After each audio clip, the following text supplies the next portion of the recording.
I want our stories to be told. I want our songs to be sung by the children. Go on then, tell the children they are the stuff that legends are made from.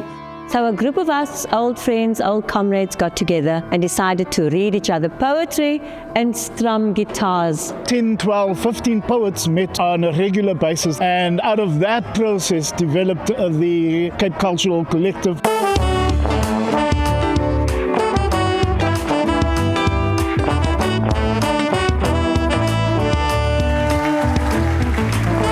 We touched on a niche, perhaps something that people were longing for. Many of us had been activists, but we'd also been artists. And I think by the fourth or fifth time that we got together, we decided this is a thing. We can build an artistic platform. Those cultural platforms became more and more popular, and they focused on music, dance, and poetry. Suddenly it just grew and grew. And then of course we moved to the District 6 Museum, which for us was really important because we were claiming back the space from central Cape Town. And more people started coming, to the extent that the museum couldn't accommodate us anymore. So we had to move to other venues. And from there, the next phase was we started new projects. We produced a poetry anthology. Some of our poets went to France. And then we started the Rosa Choir in 2012.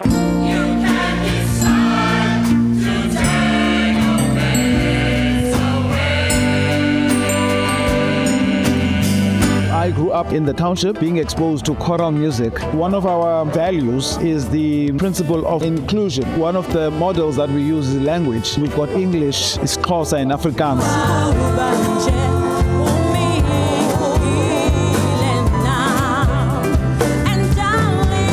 Empowering people through the words of encouragement in the midst of the adversities that we face in our daily lives.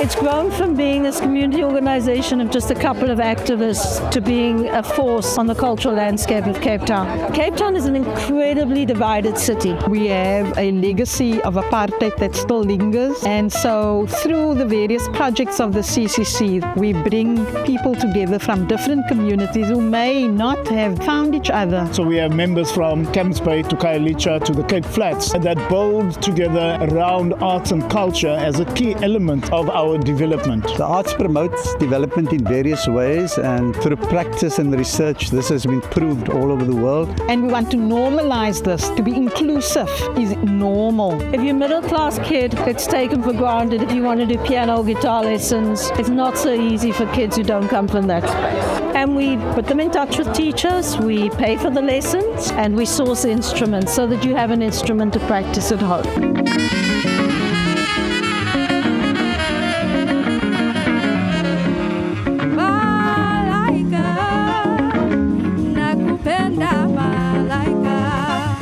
There are a number of people who've grown with the CCC, and it's been amazing to see how they've transformed within the collective space as well. Ons doen wat ons doen vir die generation van die future, educate and inspire. Maar hoe kan ons opsit met al die negativity wat verspreid word op 'n daily? And part of what really fascinates and excites us is our intergenerationality. Young people have so much to teach us about a different way of looking at the world. I got involved first as a poet, and now I'm part of the steering committee and also a project manager for one of the projects, which is the Poetry Collective. There's an exchange of skills and talent and energy. Something inside all of us is strong, and we can overcome anything that life throws at us. I see it growing. I see it adapting to the times. There was COVID-19, which affected a lot of NGOs, but the Cape Cultural Collective kept going. So I see a lot of adaptability. I see a lot of innovation in terms of how we approach the work that we do. The CCC is able to impact whoever comes through its doors and whoever is exposed to the idea that art is not a secondary phenomena, that when budgets get cut, let's cut the arts budget. No.